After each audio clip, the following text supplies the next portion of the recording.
Hey everyone, as you may know, I created a video crafting an idea for a platform fighting game akin to Smash Bros, but specifically just for Fire Emblem, covering things like certain mechanics, roster, moveset rules, story mode, etc.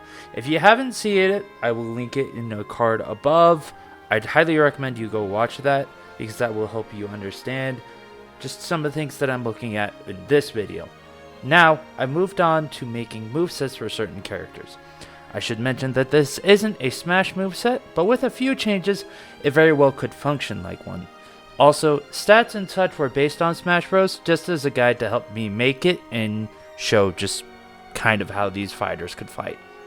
So, with the obligatory explanation to cover my bases out of the way, let's look into our first character, shall we?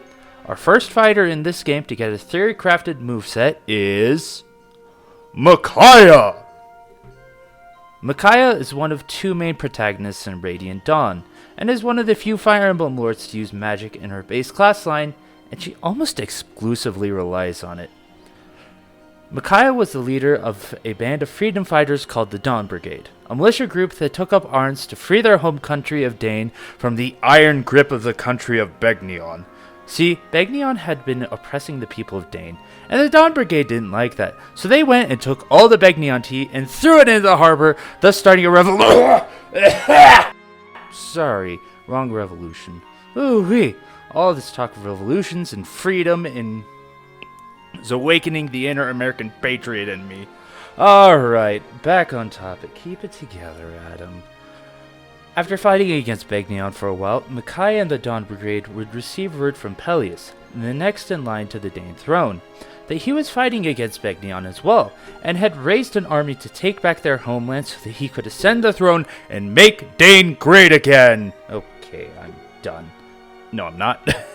With the combined forces of the Dane army and the Dawn Brigade, Micaiah and Peleus would be successful in freeing their homeland from Begnion rule. Or that's what everyone thought, because as it turns out, Begnion didn't want to turn over power fairly, so they went and committed major war crimes by actually making the peace treaty a blood pact so that they maintained control over Dane, those dirty rotten scoundrels. Things would escalate really quickly for Micaiah when the Laguz Alliance declared war on Begnion, because Begnion took the phrase, "it's never a war crime the first time," a little bit too literally, and killed a Laguz messenger, committing the unforgivable sin in their culture. And since Begnion had pulled all those power shenanigans, Micaiah and her armies were forced to fight alongside their oppressors against this new enemy. But all the chaos happening around the continent would awaken Ashera, the goddess of order.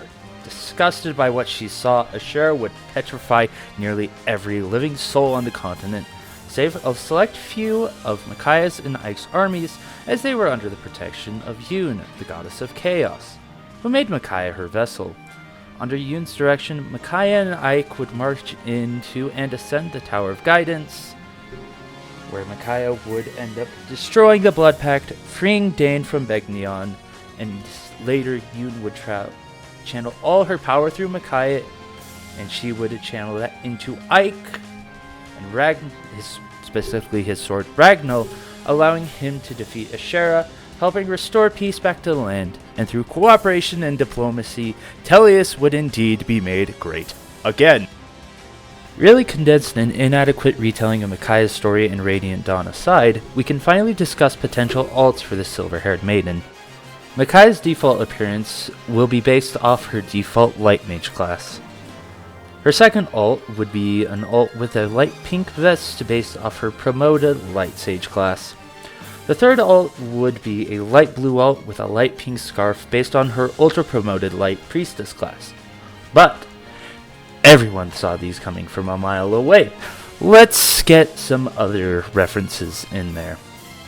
Several alts referencing other characters from Radiant Dawn would feature a green and gray palette, changing her hair color to green to reference her longtime friend, South. Next would be a lavender vest, red scarf, and purple hair to reference her little sister, Sanaki. Her sixth alt would feature a heavily blue palette and dark purple hair to reference her ancestor, Altina. Her seventh alt would feature a yellow vest, green scarf, red eyes, and orange hair to reference the goddess Yoon. Now I don't think people would have seen this one coming. Micaiah's final ult wouldn't reference a specific character in Radiant Dawn. However, it would be a darker ult featuring a black palette referencing her Dark Mage appearance in Fire Emblem Awakening's DLC. I bet you didn't see that one coming, did you? So how could we translate this Maiden of Light into a platform fighter? Considering Micaiah's high magic growths, utility with a staff, and front and back loaded biorhythm, I think Micaiah could be made into a very interesting fusion of the precision and glass cannon archetypes, while also dipping a bit into the trapper archetype. This makes Micaiah a very dynamic and rewarding fighter to play, but it makes her a very mentally taxing fighter as well, making her skill floor a bit higher than some of the others. Not sure what I mean? Well, I think if we were to look into the stats, it gives you a little bit better of an idea of what I mean. Speaking of stats, let's look into those now, shall we? As you would expect from a glass cannon, Micaiah is on the lighter end of the roster, and her middling speed makes her reliant on her setups to get stuff going. But other than the lackluster frame data and combo potential, Micaiah really taps into the cannon portion of the glass cannon. Now, how does she do that? Well, look at that damage and KO power stat. Along with that great recovery, it makes it so Micaiah is able to survive things that maybe some others wouldn't be able to. But stats out of the way, this is what you all came here for. Let's look into those moves. Micaiah's basic attacks gets her the groundwork going. Her jab combo is pretty simple. It's just a forward punch followed by several small beams of light. Micaiah's forward tilt, however, is a little bit more interesting. Micaiah swings her arm across her body, her hand wreathed in magical light energy. But unlike a certain Hylian princess, this light energy also travels forward a short distance and can be angled up or down. Micaiah's up tilt is pretty similar to a certain Hylian princess. Micaiah creates an arc of light above her that scoops up opponents and pressures platforms. Her down tilt, however, is a combo starter. Micaiah focuses light energy into a small ball and it explodes in front of her on the ground. This pops opponents upwards and is one of her few legit combo starters. And finally, for her dash attack, Micaiah leans forwards as a small blast of light erupts from her outstretched hands. Time for a little bit more power, alright? I mean, Micaiah has a pretty high magic growth. Well, let's see that in action, shall we? For her forward strong attack, Micaiah takes out the Purge spell, stepping forward and detonating a massive blast of light in front of her. This move has high damage and knockback, and has deceptive range with her stepping forward, making this one of Micaiah's best KO options. But it's not the fastest move out there, so use it wisely or you might find yourself getting countered. Micaiah's upward strong attack is no joke either. Micaiah takes out the Aura spell and surrounds herself with a massive column of holy light, and then unleashes. This move hits opponents pretty high in the air, so it's a good move if you can hit them up there. Now for her downward strong attack, Micaiah kneels down as small pillars of fire erupt from either side of her. I guess she decided to bring her Pyre spell from Awakening. This is her fastest strong attack, making it her go-to move for catching rolls or at the ledge. Well, what if we need to get into close quarters? Let's look at the grab game. Micaiah's grab animation isn't anything crazy, mainly just sticking to the normal reach out and grabbing her opponent with her offhand, but things get more interesting from here on out. For her pummel, rings of light constrict Micaiah's opponents, tightening at her will. For her forward throw, Micaiah summons a bolt of light from above her and sends it towards her foe. For a move as flashy as this is really only just to help set up tech chases. But her back throw is something fun. Micaiah pulls out the warp staff and teleports her foe behind her. This kills at around 130% at the ledge, making it a viable kill throw. Her up throw is a little bit more down to earth. Micaiah detonates a burst of light beneath her foe, sending them upwards. Now for the really fun one. Micaiah pulls out the sleep staff and momentarily puts her foe to sleep. This is her most reliable throw for allowing fall.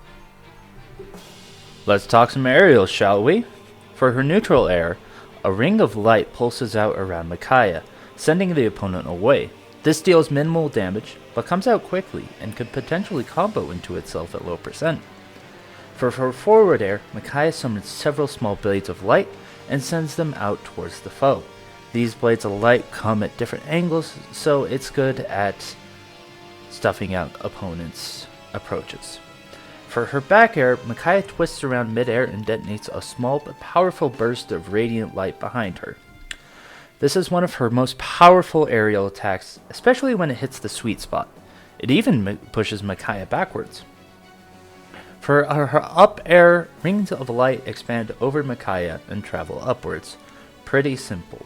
Unlike her down air, where she casts a burst of dark magic below her, I guess she decided to tap further into her dark affinity. This move also spikes her opponents if she lands the sweet spot. Now it's time for the real fun. Let's talk specials. For her neutral special, Micaiah charges up her light tome to 2 separate levels. It takes 1 second to get to the first level and 3 seconds to get to the second level. The first level of this special is the Shine spell. This spell deals minimal damage to any foe it hits, but instead surrounds them with an aura of light for a short period of time, somewhere between 3 to 5 seconds. While the opponent is under the effects of Shine, they received increased damage from Micaiah's attacks. Additionally, should Shine not hit any opponent before traveling to the full range, it explodes into an area of bright light. Foes in this bright light also take extra damage from Micaiah's attacks. Additionally, if you press B before this spell reaches the full range, it explodes early. The second level of this special is Micaiah's personal spell, Thany. This causes a beam of light that explodes into a pillar of light when it clashes with any obstacle or opponent or travels its maximum distance. Alternatively, you can also press B early and have this beam of light explode earlier. This deals heavy damage and respectable knockout, which makes Thany a viable KO option when your foes are over 100%. Though Startup and Egglad make it so you will still need to be precise when using this move. Oh, and Micaiah cannot move until after Thany's animation is done, so if you miss, you may have just opened up yourself to a world of hurt. Shine/Thany is a 2-part charge special with different strengths depending on the situation. Shine helps Micaiah rack up the necessary damage to open up her KO options, while Thany is a viable option to close out stocks. For her side special, Micaiah pulls out the Freeze Staff. This slows the foe's movement speed for a small amount of time, call it 1.5 seconds. This move has 2 different ranges. One a platform and a half-length array if inputted normally, but if this is inputted as a strong attack, the range is reduced to half a platform length away, much like Palutena's side special. Freeze is a move that allows Micaiah to slow her opponents to either start combos or to retreat and reset her strategies, making this one of her biggest reasons for dipping into the Trapper archetype. For her recovery, Micaiah pulls out the Rewarp Staff and warps a decent distance. A similar distance to other teleports like Zelda or Palutena, though this one suffers from some startup given the need to actually pull out the staff, but it travels actually a little bit more in order to compensate. Rewarp is a teleport type recovery that helps Micaiah travel a great distance to help her recover, but startup makes this teleport recovery more vulnerable to edge guards than other teleports you may have seen before. For her down special, Micaiah pulls out the Valora tome and surrounds herself with a sphere of dark radiance before it flashes outward, about a platform between one end of the sphere to another. Any foes caught in this corrupted light slowly take damage over time, call it for about 7.5 seconds. Valora gives Micaiah a risky close-range special to help stuff out approaches if timed right, and further get opponents to the necessary damage needed to finish them off. Now for the first of two parts that wouldn't be in a Smash moveset. First part is combat arts. Micaiah's first combat art is the spell Nosferatu. Using this move, Micaiah makes a short-ranged attack against her foe with life-stealing magic. This move heals Micaiah 1/2 of the damage dealt. It's a pretty short-ranged attack, so it's not one that you can use for walling opponents out, but it's a good one for like up-close combat and you need to heal. The second of Micaiah's combat arts is Divine. Micaiah taps into an older spell, the spell Divine, and exudes holy light in front of her. The spell calls down a massive ball of light close to Micaiah for massive damage and major knockback. But high startup and end lab makes it very committal and punishable, so best used when you have a hard read. And the final part that wouldn't be in a Smash moveset is the Adjutant action. For Micaiah, instead of attacking, she taps into her innate healing ability to heal the Vanguard unit. This move, Sacrifice, heals 15% but comes at a cost. To accurately reflect this move, it deals that damage to Micaiah and prevents you from switching back to her for a short time. With most everything out of the way, let's take a quick breather with some taunts, shall we? For her up taunt, Micaiah closes her eyes and exhales briefly before refocusing on the fight ahead. For her side taunt, Micaiah pats a small bird that lands on her shoulder, only to then look off in the distance as it flies away. In her down taunt, Micaiah's figure is surrounded by an aura of blue flame before it fades, hinting at the power within her. Now time for the really fun part. Harnessing the power building within her throughout the fight and then blessed by the goddess Yoon, Micaiah starts to glow with a familiar flaming blue aura. Then massive pillars of holy light descend upon her helpless foes. If their souls hadn't been cleansed by the dawn's radiance before, they're sure to have been after this. And that's how Micaiah could fight in this platform fighting game. A once humble fortune teller using her divine magic to merely get by day to day, she rose up along with a few others to bring back hope to her people. Then, with the reputation she gained as the silver-haired maiden, she inspired many to join her in unshackling themselves from their enemies and freeing themselves once and for all. Using her innate magics and harnessing the power of staves, Micaiah manipulates the field of battle around her and her foes to win short interactions, slowly wearing them down before unleashing her full might for the finishing blow. A fitting playstyle for someone who led a group reliant upon guerrilla tactics. But in the same vein, this is reliant in knowing on how and where to pick your battles. If Micaiah overextends herself, she's in for a world of hurt. Maybe next time don't just run into whatever situation arises, and no, you won't have Yoon telling you how to approach your opponents, so please, proceed with caution. I hope y'all enjoyed this little concept video. In crafting this, I looked pretty deep into things like Micaiah's stat growths, the magics of Radiant Dawn, Engage, and even some of the GBA games. And even looked at things like Biorhythm to help craft this moveset. As this is my first attempt at something like this, it is possible that there were things that I had missed or could be tweaked or improved upon, but I think this concept is interesting enough. Let me know what y'all think in the comments below, and I hope you tune in next time for when I look at the ultra swift, hard-hitting Giga Chad Lord of the Yggdrasil series himself, Sigurd. But until then, oh jeez. Is that a Wyvern Rider? Well, I think there is a certain Crimean mercenary that has decided to invade the forts. Gotta go lock it down.